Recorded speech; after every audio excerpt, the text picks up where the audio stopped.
If your child says they want a music career, you might immediately think of two extremes, the starving artist or the Grammy winner. But there's an entire world of creative careers in the in-between, and thousands of people make a great living right there. For this episode, I'm doing something just a little bit different. In July, I had the privilege of moderating a panel with three incredible guests. First, Dr. Christine Gangelhoff, an expert in music admissions and auditions. Melissa Mulligan, who coaches artists and producers on making it in the industry. And she even challenges whether students should really major in music at all. And Dr. Alaina Johnson, a psychologist and parent who helps families support their creative kids while building independence and resilience. The discussion and Q&A were too good to keep for just those who attended live, so I'm bringing it here to the podcast. You'll hear us unpack how to decide if college should be part of the plan, how gap years can work for aspiring musicians, the skills every artist needs but may not learn in school, and where the music industry is headed. Whether your student wants to perform, produce, compose, or pursue an unexpected music-related career, you're going to walk away with practical next steps and a lot more peace of mind. Okay, let's dive back into this fantastic webinar replay that I know you guys are just going to love.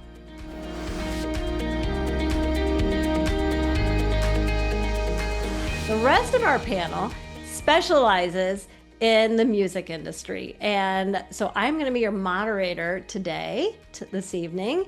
And we've got a fantastic group for you. Dr. G, you gonna go ahead, introduce yourself?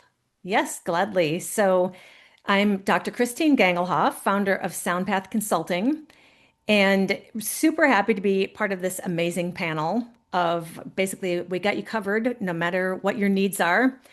And so a little about my background. So SoundPath guides students and families through the college admissions and auditions process. And so my background is in wearing many different hats in the music world. So as a performer, music professor, recording artist, researcher, arts administrator.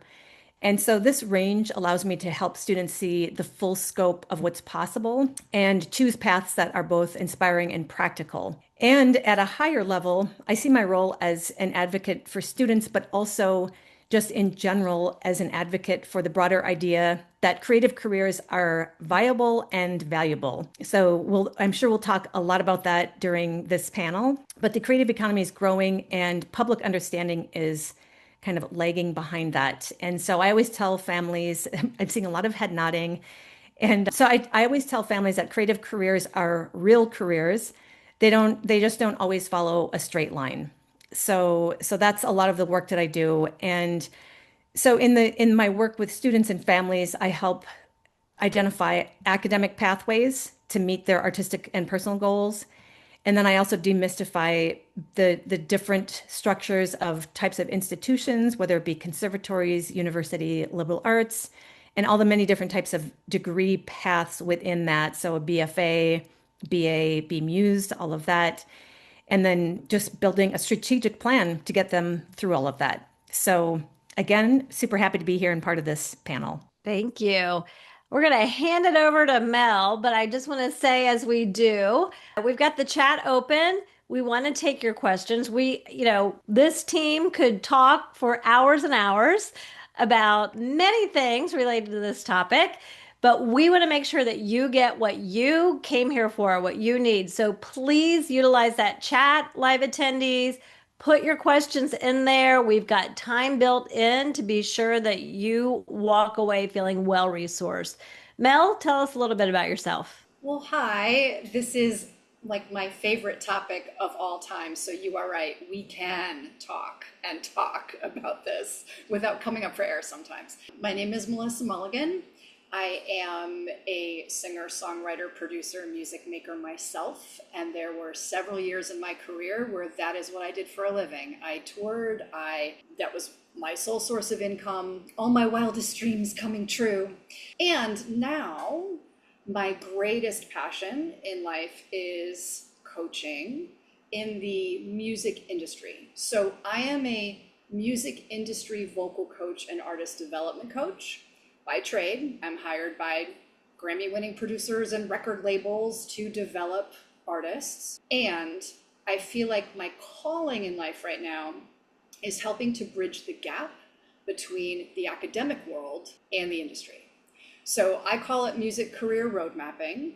And if you want to have a career in the contemporary music industry, like music production, songwriting, composition, film scoring, video game scoring, singer-songwriter, Taylor Swift, Dua Lipa, Chappell Roan, like whoever it is, right, that you see yourself envisioning, I want you to really understand the industry before figuring out what you're hiring college to do for you, and also how you're going to make a sustainable living while working toward those bigger music industry goals.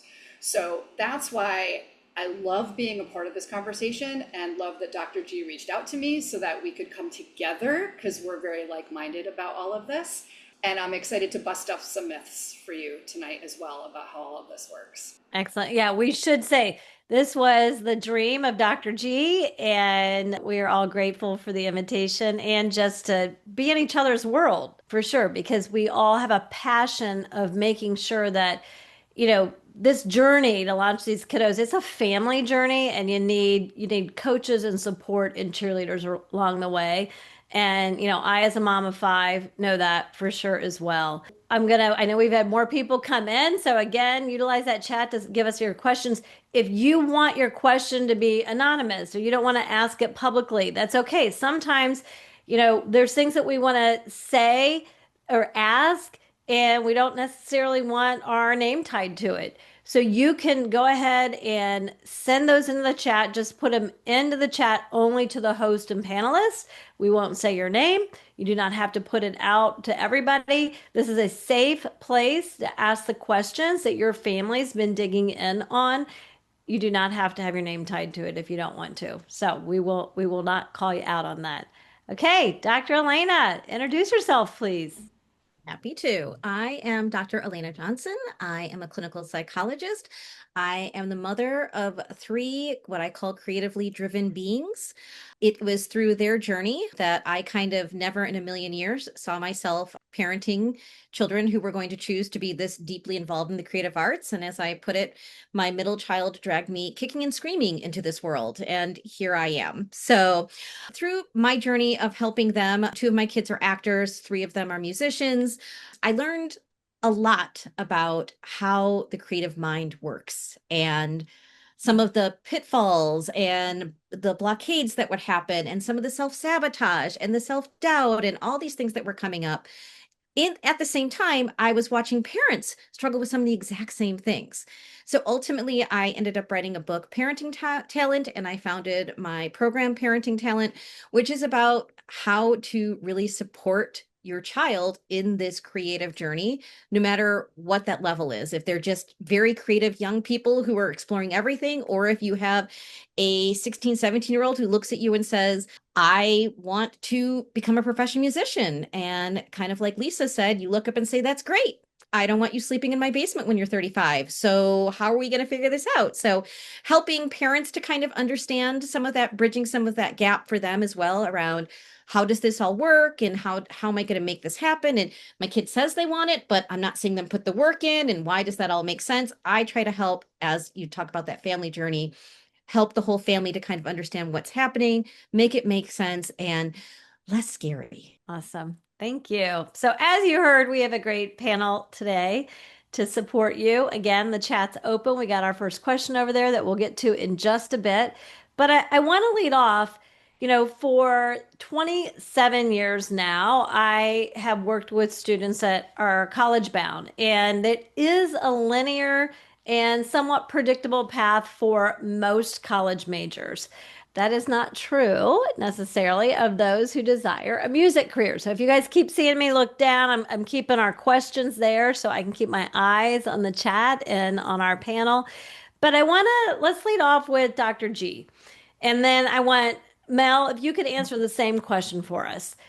When you know that your kiddo in your home wants a music career, What is each of your processes for helping them figure out that college path? So they're thinking college is part of the equation. They want a music career. What is the process that you, as a coach, as an advisor, as a supporter, brings to the table that you're going to walk them through? Dr. G, let's start with you. Sure. So it's exactly like you said, and not linear like many degrees and pathways, career pathways.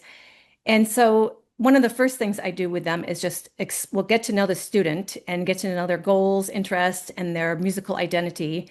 And then just do a ton of exploration and look at different careers that they may not be aware of. And so I work with a lot of STEM students also, and they're often torn between wanting to do STEM because they feel like that's the thing that they should do to have a more stable career or income, but their passion is really in music. And so, but many of them are not aware that you can actually combine those things. And so that's one of the things I do. We look at different types of careers that they can do, and then they get a better sense of what direction that they want to go. So again, most of them are just aware of basically what they know as a performer, educator, those kind of degrees that are more obvious, or those type of careers.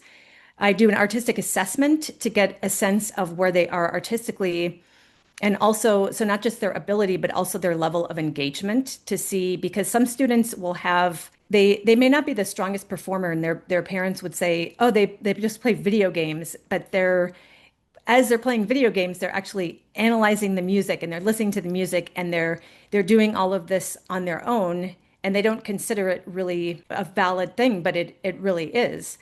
And so we do a lot of that. And then we start, once I get a sense of that, we start to explore different pathways, conservatory, what's the best fit for them, and then break down the requirements. And so there's no surprises, because there's many, many parts of the application and audition process. And then basically just use a system to organize the whole thing. Yeah, you have to be an organizational ninja to do this Yes. pathway. I mean, you need to be organized if you have a kid applying to college, period.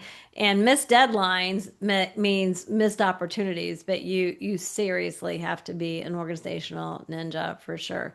I heard you say the word passion, and one of my sayings as a coach that gets people say all to me all the time, I'm gonna repeat that. I have seen over the years with the students that I've supported that passion can grow with proficiency.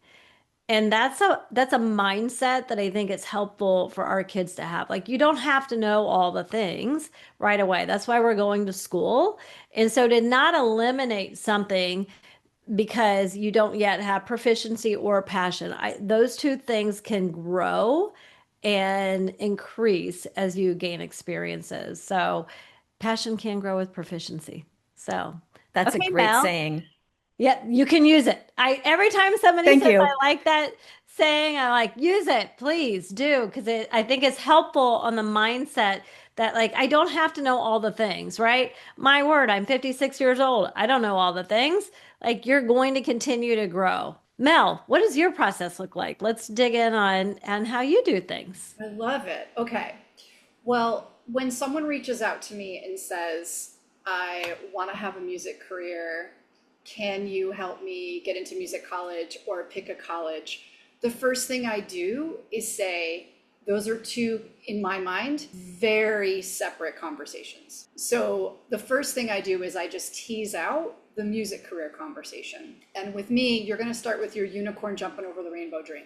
What is your wildly improbable goal, dream? Like, you're a teenager that gets to have some room to breathe and be honored and be heard and considered as possible. That is reality. It's my reality. I work with people whose dreams are coming true every day that are not famous, but they're living their best lives. So this is reality. I'm being realistic here. And being realistic means if you love something and it's your dream, it's not going to quit you. So reality says we give that some time. So we spend a fair amount of time on, like, what would that look like? You want to be, a famous jazz musician. You want to compose for movies. You want to be a producer. You want to be Billie Eilish. What does that look like? What are the fundamental skills, experiences, and talents that you need to be developing and chasing in your life.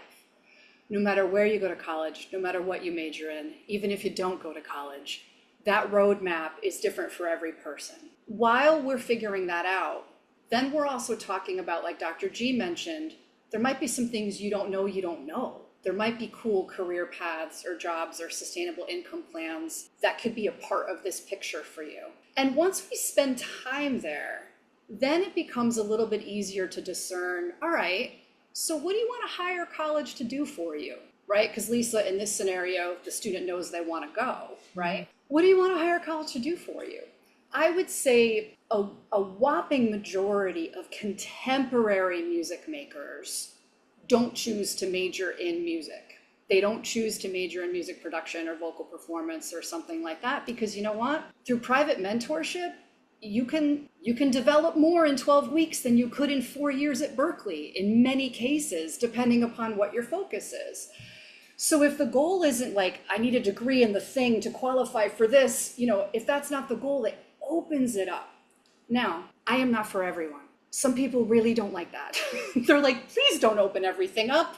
Please, could we just narrow it down? I have decisions to make, right? Which is why I say, like, my passion is really bridging that gap of understanding between the academics and the career. Because the bad news is there's no narrow road you have to follow. But the good news is it's really hard to mess up.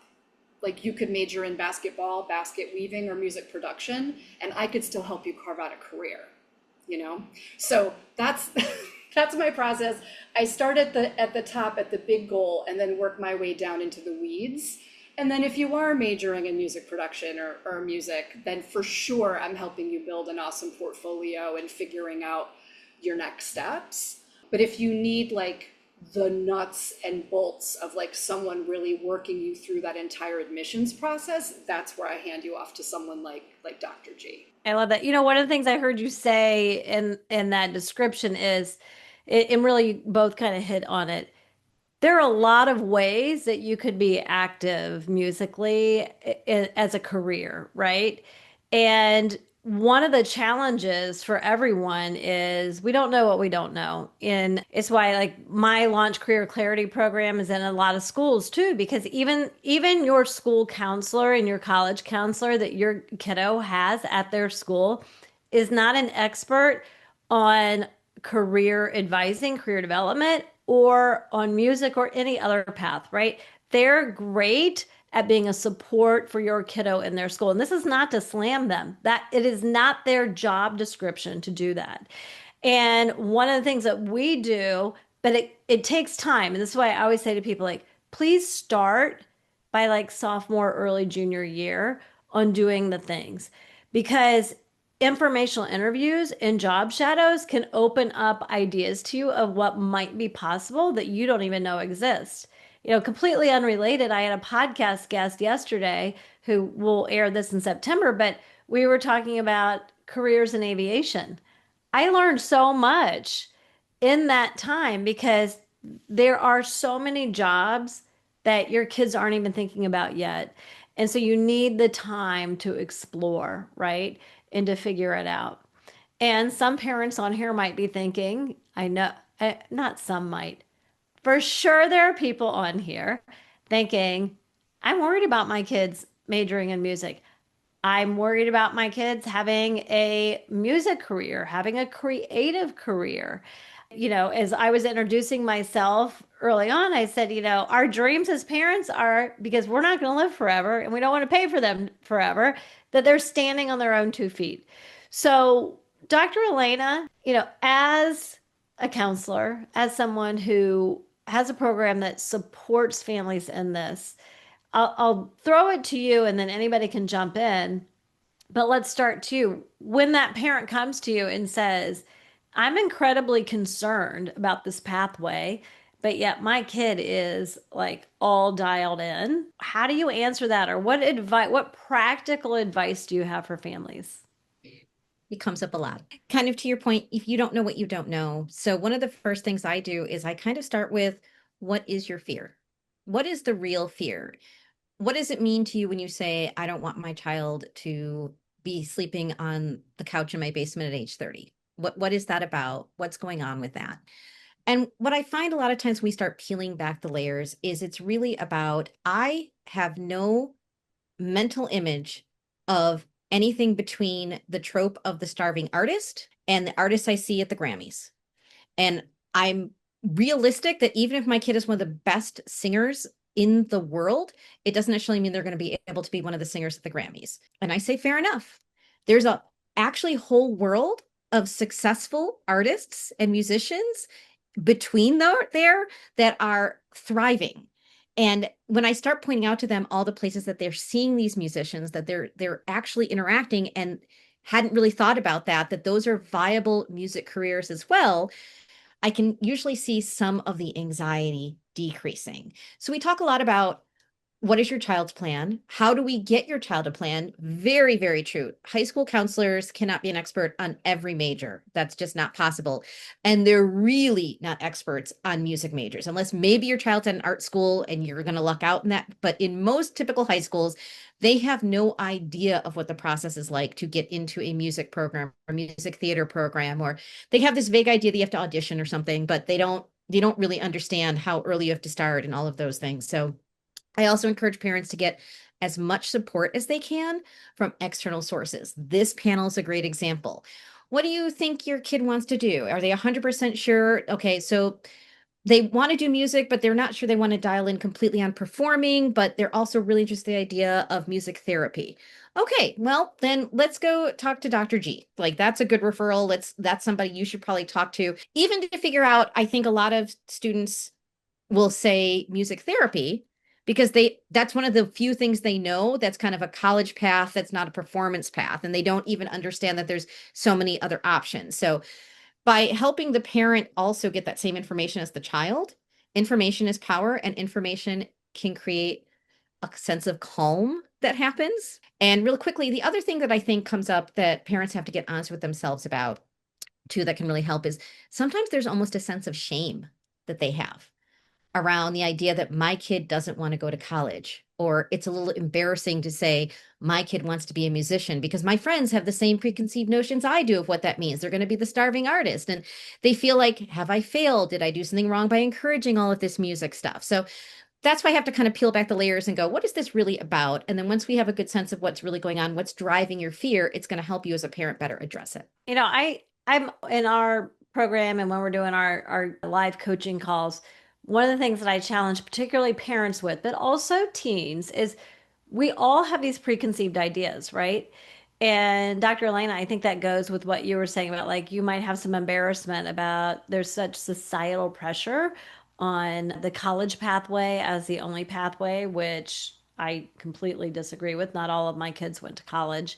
But I'm going to take my readers to use my example, but can you hold on to your preconceived ideas and just lay them in your hand and not clench down and grasp them tightly, right? Can we all do that? Can we all be open and be willing to have conversations and to hold them open? I know, Mel, it looked like you were going to add something as well. Jump right in. I loved to talk about I touched on it briefly, but I want to be realistic. Like my kid is a dream, and I don't want to squash the dream, but I want to be realistic. And I don't have children of my own. So I don't know the level of fear and concern and the depth of it personally. However, I think the benefit is that I've been doing this for a long time, and I've worked with thousands of young adults over the last 20 years. And I can tell you this, I am being realistic. Realistic means if you are an artistic person and you have this dream in your heart and you never really figure out a roadmap for it, it always just is like a dream, but I'm working on my plan B, which really now becomes my plan A. It comes back to bite you. And realistically, how happy and secure in their work is someone going to be if they're somewhere where it's not aligned with who they are and what they want to do? I think we all know that when we're operating in our zone of genius, we are at our most successful, as well as usually happiest and most content. Now, like we're all saying, you might not know exactly what that zone of genius is when you're 16. You might think it's just singing Taylor Swift songs, right? Like that will expand, and with proficiency, your passions will change. But I think it's incredibly realistic to give this some time and some breathing room and get the resources for the things that maybe you feel like out of your depth with. Because there are people like us who are here and willing to help. I want to take a question that was put into the chat, and we did have questions submitted in advance, and we've got a whole list, and I want to kind of bounce around. I'm going to take a general question that I think can benefit everybody. We have some specific questions that have been submitted as well, but let's take another general question that can probably benefit every family that's on here. And let me go back to it. Let's see. Can you tell us, and this is not uncommon, what I'm about to tee up here. This is not uncommon. It happens in other fields as well. Medicine being one, and Dr. G talks a lot about how she has seen a great overlap with musically talented students and those who have a keen interest in medicine. And it's often the students take a year off, a gap year between undergrad and med school. But this parent wants to know, can you tell us what a musical gap year between high school and college could look like? And in what situations do you think they are valuable or not valuable? So there's gap years, but this question is specific about musical gap years, which is not my expertise. So who wants to take that one? I can touch on it briefly, and I know Mel will have a lot to say about it because she does a lot of work with that. And I think it is definitely has to be very specific to the student, and it can work in some instances, and in some it can be really challenging because, for example, in the classical music world, I think it's not very common because it's the student is gaining all this momentum in their studies, in their private lessons, in their ensembles, and that's all built in to the school. And if they take a gap year, it's really hard to stay disciplined and continue all of that.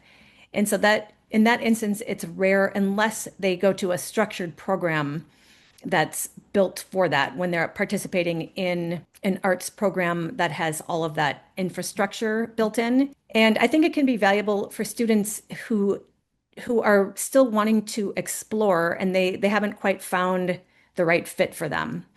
But again, I in that instance, I think it still needs to be, there has to be structure to it. There are many programs that are specifically for music specialization.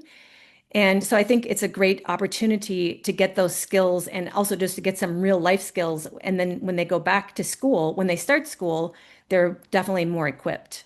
But I'm going to let Mel talk about her plan with that. Yeah, I'm so glad you're here, though, to ground me in the reality of the classical academic side of things, because that is not where I spend a lot of my time. I do have a structured gap year program, which is a structured program with a longer kind of independent study with professional mentors.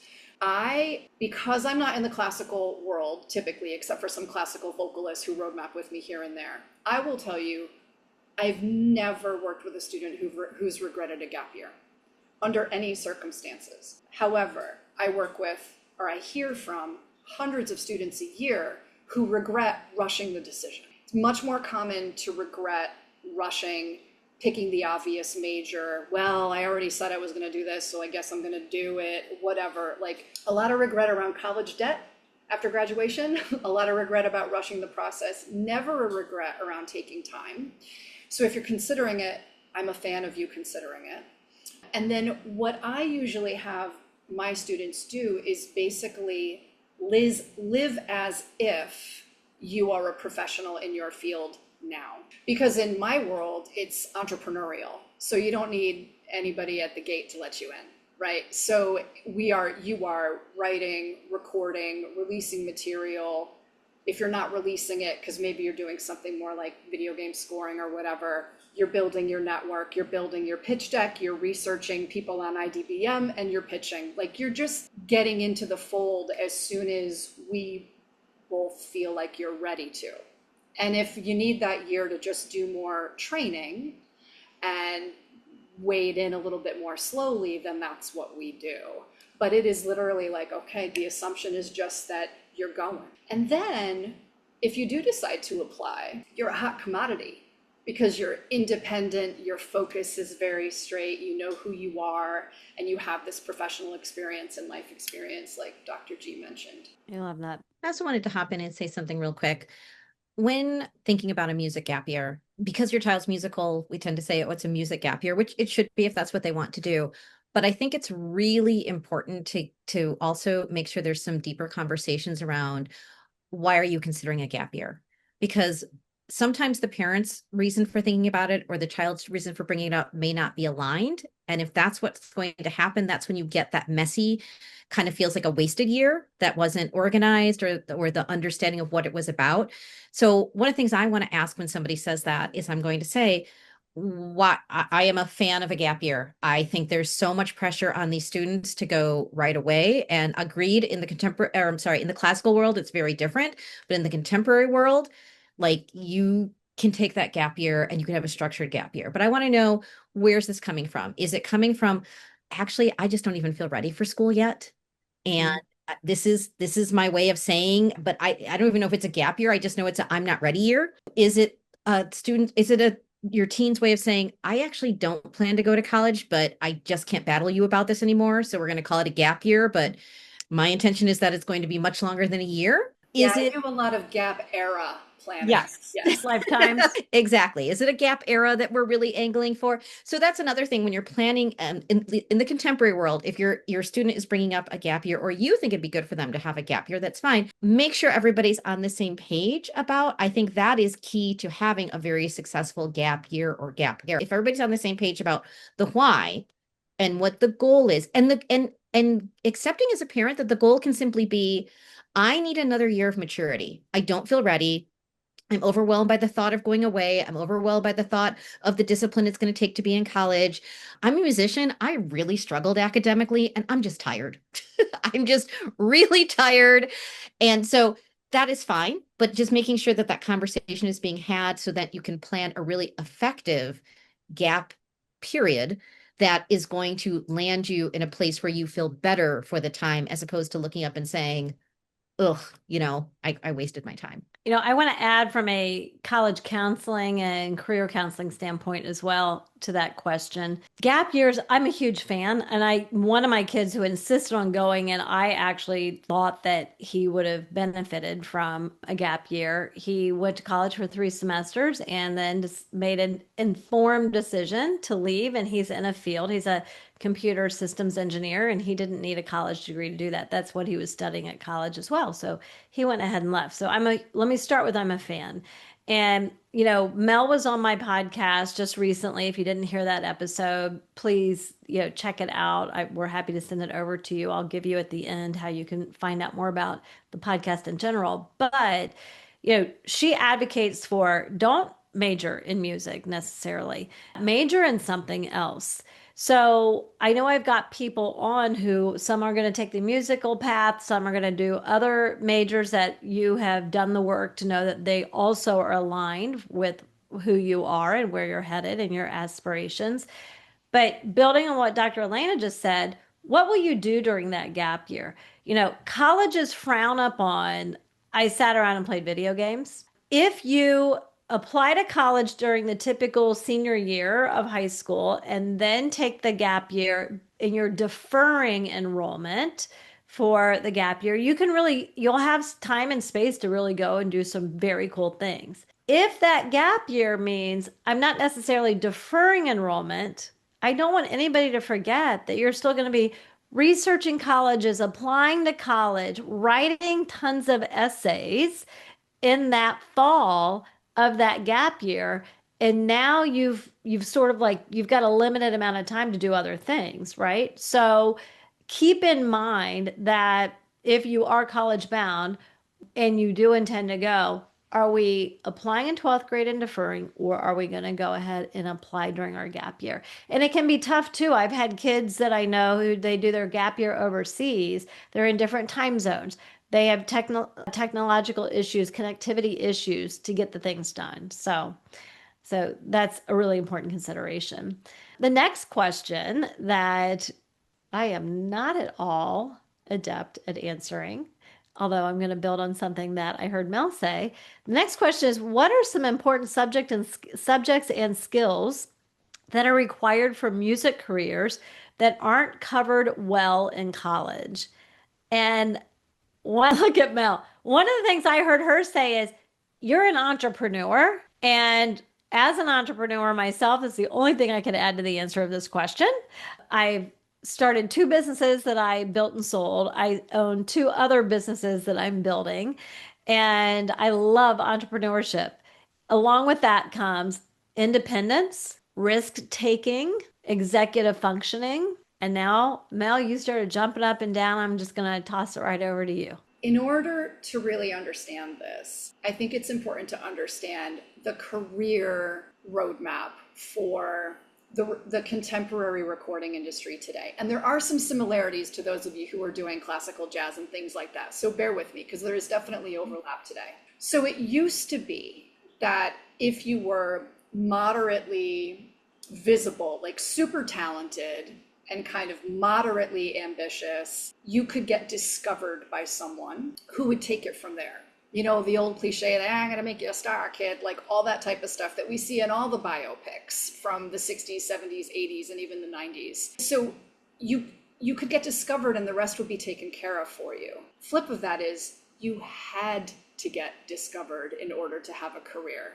You needed to meet a gatekeeper magically, that magic man. Right? Nowadays, for good or for ill, it's entirely opposite. You need to be talented and passionate enough to write, record, and release your own material regularly, develop a fan base on your own, develop a network. I saw somebody, I think Warren was in the chat talking about, hi, my friend, talking about collaboration and networking. You have to build a community of musicians you're in your own age and in your own lane that you're going to collaborate with.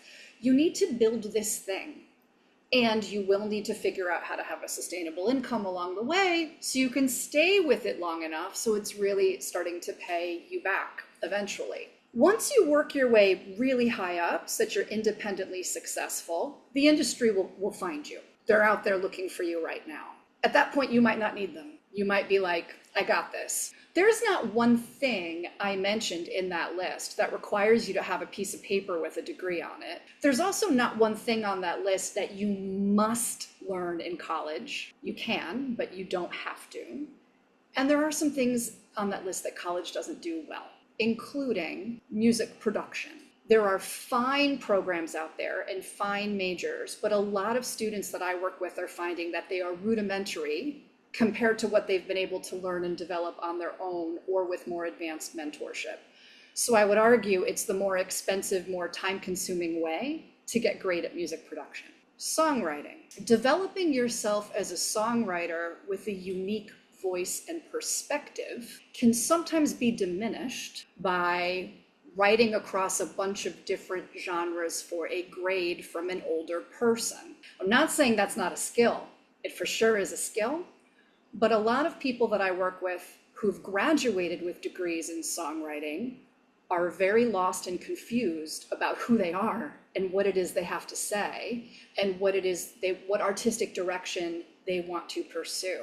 Vocal performance can often be, and I'm a vocal coach, but I will tell you, majoring in vocal performance, if you want to be an original artist, can sometimes get in your head a little bit more than it needs to. I'm not saying you don't need to have a healthy voice, but you don't need 4 years and $200,000 at a fancy institution to have a nice vocal coach in your life. So these are reasons why I often try to pick apart a lot of the assumptions around, I want to be this, therefore I must major in this in order to become this. This is why it's really common for people I work with who often major in other things, whether that's music business or PR or English or psychology, or they make up some sort of hybrid, that serves exactly what they want to do.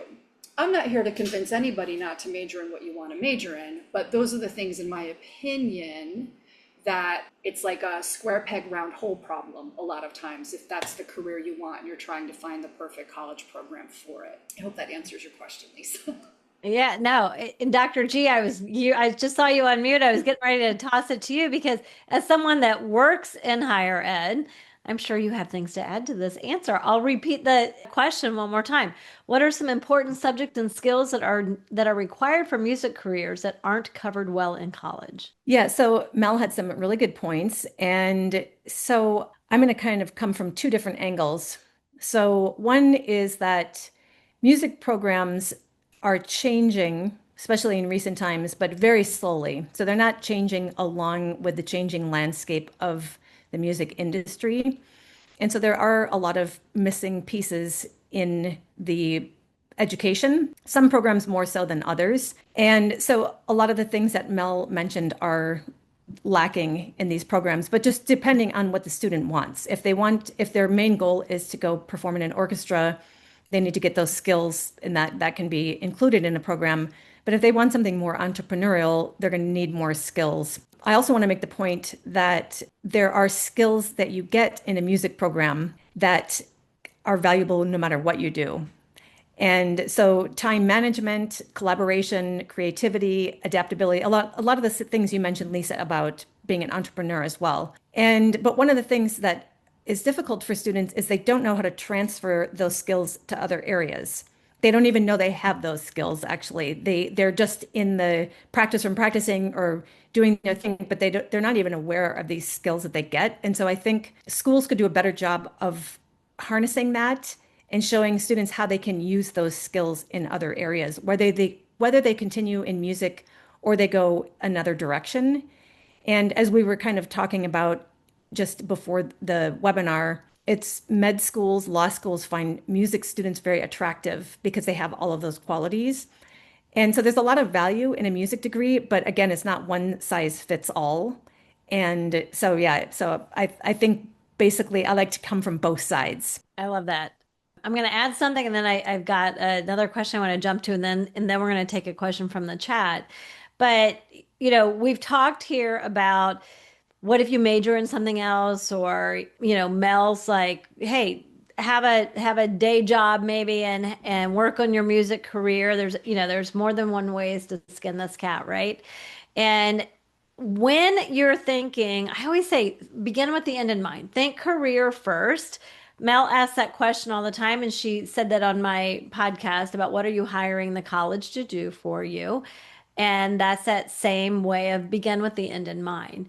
And so if you would decide, I work with career confused just to say, what jobs does it look like your personality DNA looks like you would thrive in? What are the jobs that you look like? We use the Berkman personality assessment for this to say you look like the happy adults who are already thriving in these careers. Now we funnel it down from the world telling you can be anything, which frankly is a lie and overwhelming, down to a more manageable list to start doing the research with. When you establish what that career is, not the major, but the career is that you want, to Dr. G's point, if you decide, oh, I do want to go to med school, then you've got to be sure you get your prereqs done in your undergrad. If you decide you want to be a physical therapist or an occupational therapist, I'm naming some fields you want to go into pharmacy. I'm naming some fields that have very specific prerequisites. So when you're doing the work, and this is why we all say start early, make sure that you're investigating on the terminal degree, the most advanced degree that you will get. Is there anything that I'm required to do in undergrad to set me up so that if I am majoring in music, I can still use my electives to get these other necessary classes so I'm set up for success. Now, Dr. G mentioned that in higher ed, at the college level, many colleges aren't yet able to really keep up with some of the changes. One of the questions we got was, what are your thoughts on the future of the music industry? Right? So if things are changing, I'm hearing rapid change, and you know what? And that's true. I have people say to me all the time, how does someone even make a decision with how rapidly things are changing in society right now and in the world of work and in the career development area particularly? There will be through lines and you will build, it's going to be building blocks. So I'm sure that that's part of the answer. But what do you guys think that the future of the music industry actually holds? Who wants to jump in? Okay. The future of the music industry is uncertain at best, always. But I will say this. What we are seeing is an interesting return to valuing live interactions, in-person interactions in terms of collaborations, performances, etc. I think, it's a response to all the deep fakes, and all the forget filters. We're into like a deep fake era. There's that AI band Velvet Sundown that, just does really well on Spotify, even though they're not real. So I think that's a beautiful thing. And here's what I know. The more we train our young adults and our young musicians to be entrepreneurial, creative problem solvers, the better they will be in this ever-changing industry. I mean, we've all been around for a bit. We've made changes, we've pivoted, we've picked up new skills. We're doing Zoom webinars, which is something that none of us were trained to do back when we were learning, our trade. So it's just more and more and more of that. And I hear a lot from parents, and I think someone in the chat was talking about like concern over like, oh, my teen isn't great with executive functioning. Of course not. As a teen, these are not talents that you're born with. There are skills that can be taught. There are apps for that now. Like I have so many young adults that are like neurodivergent that are using a lot of different apps to support their calendars and their availability to keep up with their social media calendars. Like it's all figure outable. It's all figure outable. But the bottom line is I think the music industry will continue to be a beautiful place for those who are very creative and very entrepreneurial and really work on developing their musical skills and aren't afraid of tech. There will be work, there will be a place for you, there will be an audience for you. But I'm curious what Dr. G has to say, because we've had some interesting conversations about like the conservatory world and orchestras and all of that. So yeah, I'm excited to hear what you think. Yeah, I think I totally agree with all of your points. And I feel like the music industry is growing and kind of shifting at the same time. And it's adapting like many industries are to AI and automation and all of that. And people are worried about their jobs disappearing, but they're just changing. But the thing that is always going to be in demand is creativity, interpretation, and emotion. And AI can't replace all of that. And artists have all of those things.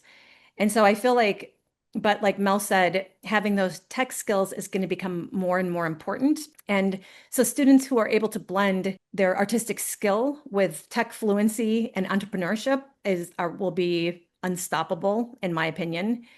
And I'm just going to give a couple fun examples of that I've just come upon. Well, I'll give one example. So I did a presentation recently on global trends in the arts. And one of the examples I gave of a 21st century artist is this oboist who studied at a music conservatory. And she is a conservatory trained oboist, was planning on going into performance. But as she went through, she was learning that she had other interests, and one of which is content creation. And so she developed a really strong social media presence and started exploring that. And she ended up doing some business studies. And she's now the content creator to a major American symphony. And she said she just can't believe this career even exists. And she's so happy. She feels like she's living a dream. And that career didn't exist, not that long ago. But just being able to recognize your strengths and just to have an open mind and to explore those things, I think there's going to be a lot of opportunity ahead, definitely. Thinking outside the box is crucial in this process. It's when I am working with a student who, say, their job match list says, oh, you look a lot like a happy teacher. That's one of your first page matches, right? And they're like, I don't want to be a teacher. And they usually have a very valid reason why they don't. But I go, well, what does a teacher do, right? They help people. They plan lessons. They work with youth. We unpack what it really means to be a teacher, then we look for other jobs in the adjacent space. So I love Dr. G, that example of like, we've got to think outside the box, and we're doing building blocks that are going to build on one another. And that same aviation, guess it's just top of mind, and it was good, the interview yesterday. So when it comes out in September, but in that same aviation one, she talked about a woman who is a transplant coordinator, and they have to work in aviation because often the organs and the surgeon have to get to the where the surgery is going to take place, the transplant surgery. So it's just another example of let's think outside the box. Like, what might be possible if we hold our preconceived ideas in an open hand and we really think outside the box. So, okay, Dr. Alaina, one for you. I'm going to toss it back over to you. So often, we hear the term helicopter parents, and sometimes snowplow parents would be another term. And we all, I know any of us that are parents go, we aspire to not be that, and sometimes we just can't help ourselves, can we? So what advice do you have for parents recommending giving support to their students and with independence, and what level is appropriate? How do you support them with decision making? So it's like, how independent do you let them be, and knowing that we're all nervous as parents when we're going through this stuff? That nervous part, isn't it? Yeah. So much of the helicopter, it comes from fear. We are in a society right now where our teens are expected to do so much. They're expected to have all these things going on. They're supposed to excel in multiple areas of their lives. And there's almost this feeling that if my child's not doing all of the things and doing all of the things well, they're going to get left behind. And so when you have all of that pressure going on, it's very hard as a parent to say, I don't want my kid to look up and resent me because they got left behind. I don't want to feel like I didn't do everything I was supposed to do. But what I say often to parents is to take a deep breath and really hear what I am hearing from college professors. There are, and this goes if you want a gap year, because the same issues are going to be present as well, being an entrepreneur, all the skills you need for that. We have created a generation of students, if you're helicoptering them, who are not ready for college. They don't know how to be independent. And if we're looking at what the parent's goal is, which is, I want to have a successful, thriving, happy, launched human being, if you're doing everything for them, if you're helicoptering them, you are doing them a disservice. You're not giving them the opportunity to develop the very skills that we want them to have going into college. If they don't know how to manage their own schedule, it's not going to magically develop sometime between May and September when they suddenly go off to school. If they've always had someone call and remind them that, oh, you've got a lesson this afternoon, nobody's going to do that for them in college. So I always kind of look at parents and I say, I get it. But at the end of sophomore year, you really have to think about, I have 2 years, and what kind of adult do I want my child to be at age 18? Do I want them to know how to manage their own schedule? Do I want them to be able to get themselves out of bed on time? Do I want to know that even when their schedule is overwhelming, and I work with a lot of MT kids or musical theater kids, all of these things. If you're in the arts, especially the performing arts, as a musician or musical theater, your schedule is crazy. Your schedule is very intense. And that's the scheduled things. That's not including all the hours of practice you have to do for the scheduled activities. And, if you're not at a conservatory that's just focused on that, you also have traditional academics you're supposed to be balancing in there. So those skill sets, the time to be teaching them and the time to remind yourself is, this is exactly the kind of place I want them to learn how to do this, where there's a soft place to land. But you got to let them land. You got to let them stumble. You got to let them fall. You got to let them drop the ball here or there, because that's also how you learn resilience. If you haven't learned, gosh, I decided that it was really important to stay out much later than I should have last night, and I didn't practice, and I walked into this audition and I just wasn't ready, then I would rather them do it there than when it's something huge in college that could really change the trajectory of what's going to happen for them in that college. And then they can also learn, how do I be resilient? What do I do? What do I learn from this? There's skills like even just going to the teacher and saying, hey, I messed up. May I have another chance? The answer may be no, but just learning how to do that. We have a lot of soft skills that our kids don't necessarily get if we don't encourage them to get it. So I know there's lists out there that speak to the exact same thing, but I talk about it. I was like, does your 18-year-old know how to make a doctor's appointment for themselves? Well, it's the same thing. Does your 18-year-old know how to go and advocate for themselves if this is a really bad match for them, who their instructor is, or the class they're in is bad for them, or it's not meeting the goals of what they wanted? Do they know how to do those things? So what I say to parents is, I really want you, just like you were saying before about what is the end goal, when it comes to parenting, what is the end goal? And I say end goal of when they launch, whether that's into a gap year or into college, do you still want to be calling them and reminding them of what they need to do? I'm guessing no. My second episode of my podcast ever, and if you listen to it, do not judge the host of that one, because I'm sure now that we're in the 180s, they're a lot bit better. But she's the author of a book called How to Raise an Adult. And it's a wonderful reminder that we are raising adults. We're not raising a child. We want to raise up an adult. And I love, it's a great book, but I love the name of that. I'm going to take Marna's question from the chat, because while her rising junior, and Marna, bravo to you. Just finished sophomore year and you're on here. So you're working ahead. I love it. Giving yourself space so it doesn't have to feel as overwhelming and wild. So rising junior who wants to study jazz guitar, that's specific to her. But I think this next part of the question for anyone who's going to major in music applies to anybody.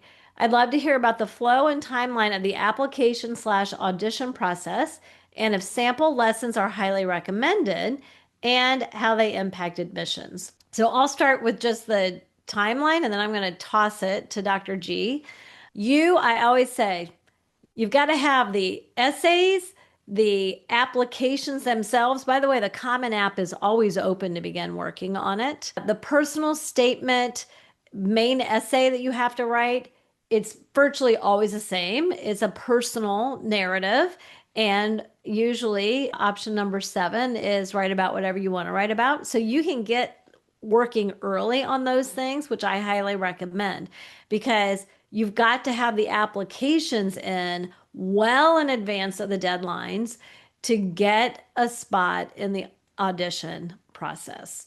And so from a purely application standpoint, start early, get those essays written, get in the Common App. Dr. G, I'm going to toss it over to you. Yeah, I couldn't agree more. The importance of starting early. And that's especially true for music students, because as they get into the process, just more and more things come up of pre-screens and auditions, extra essays, artistic statements. So the earlier in the process, the better. So then when it comes time for your senior year, you can really focus on finalizing your portfolio or getting ready for your auditions, and you're not going to be completely bogged down with getting last minute essays and all of that. So now is a great time to start. And as I can also touch on trial lessons. So I personally think they're very important. And depending on what the student is going to study, if it's an instrument, etc., because the fit between the teacher and the student is very important. It's a one-on-one relationship. So it's very close. And if that's not a great fit, it's not going to be the best experience for you. And so trial lessons are great. And it goes both directions, because it gives the student a sense of how the professor teaches and if that's a good fit for them. And it also gives the professor, well, a number of things. It can give them an opportunity to see the student, give them feedback and see if they're teachable. And then also to see if, depending on the size of the studio, if sometimes they have hundreds of these, so they may not remember you. But if you've incorporated their feedback in your audition, that's something they would be able to look for. But overall, it's definitely a thing that you should explore. And I highly recommend it. It can be a virtual audition if you can't, a virtual lesson if you can't travel to the campus. And most faculty members are willing to accommodate that. Fantastic. Okay, another question that came in the chat. So we mentioned these skills, we mentioned maybe where there are gaps in college curriculum. If your child struggles in all those areas that we mentioned, entrepreneurship, executive functioning, risk-taking, self-starting, can they still be successful in these independent music careers? Another way to ask, What are some music related careers that that they may be better suited for if it's a student who's not as strong in those areas just mentioned? Can they still be successful if they struggle in all of those areas? Yeah. Yes. You'll still need to work inside of those areas, but just because you're struggling doesn't mean that you can't do it. I would venture to say 95% of the professional people in the record industry would tell you they struggle with all of those things. So we can talk more about this, Melissa, but like getting some support, getting a structure, getting the right tools and people in place and in your life to help you grow in those areas, as well as support you. Like, we're not saying everybody here is going to be like Jeff Bezos. I hope not, because he probably doesn't make great music, you know? So you don't have to be the best there ever was, but yeah, you'll have to figure out some pathways through for yourself, no matter what you want to do in the music related field. I can't think of music related careers per se where you don't have to become better in those areas than you are when you're 16 or 17 years old. I think that's just something that will, like, let's just address it. Let's just address it and work on it, and you'll be fine. That's my basic opinion. But struggling with it is not indicative of the fact that you shouldn't do this. Like, we all struggle with it. We're artists, you know. I want to add to what Mel's saying too. I think a lot of times when parents ask that, and I get it, one of my children has ADHD, and let's just say I do not. I'm very decidedly type A and organized, and it is hard sometimes to watch him not be organized. But one thing I remind myself, and I like to remind my clients, is there is a big developmental difference in our brains between 18 and 25. So will my son that has ADHD still have ADHD at 25? Yes. Will he be so resistant to acknowledging where his deficits are, using all the tools that he needs to use at that time, getting support in areas that he needs to? No, because if you have a little bit of an older child, there's this remarkable thing that happens somewhere between 18 and 25, where at 18, you might have been thinking, oh gosh, we're never going to get there. And then by 25, you're starting to see this different adult human being. So the success can absolutely be there. And just because you may not see it yet at 16, 17, 18, because they're still struggling and their brain is still developing, that again, the issues may not go away at 25, but their ability to say, you know what, a music career is fundamentally important to my happiness. So I am going to have to incorporate these other tools in order to be successful. I have found that in general, they are much more open to doing that. Okay. It is after 8 o'clock. Can't believe it. And we've got a lot of questions that we did not get to. So we're going to take a moment for each of us to just tell you how you can connect with us. We all love to support the whole family through this process. And so I'm Lisa Marker-Robbins. My website and my social handle is Flourish, Flourish, Flourish Coaching Co. I'm going to put a landing page in the chat if you want to click through to find me. Mel's been on the podcast. Dr. G's been on the podcast. Dr. Alaina's coming on the podcast. So if you want to figure out what that major and career is, I am happy to connect with you and just help resource you. So Dr. G, the organizer of this wonderful event, thank you so much. We've loved it. People have stayed on a long time. I know they've loved it. Go ahead.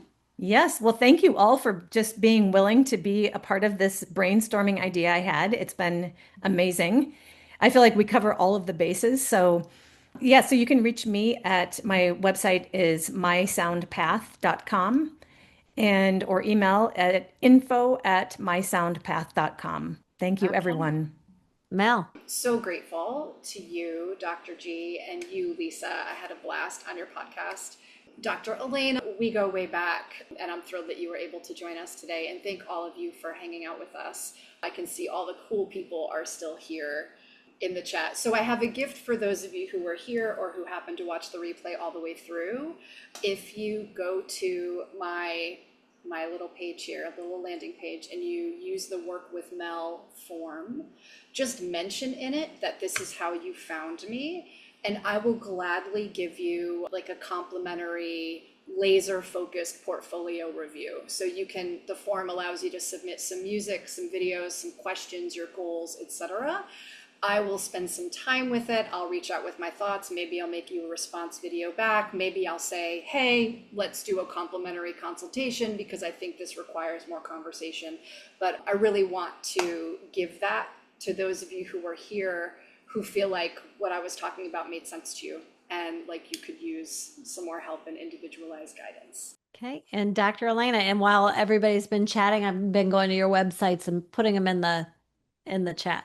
Well, thank you so much, Dr. G, for organizing this. Thank you, Lisa, for hosting. This has been amazing. As Mel said, her and I go way back. So always thank you to just being amazing. The way to reach me, it's on the chat. It's my organization is called Parenting Talent. You can go to parentingtalent.com. I also have a book out by the exact same name, Parenting Talent.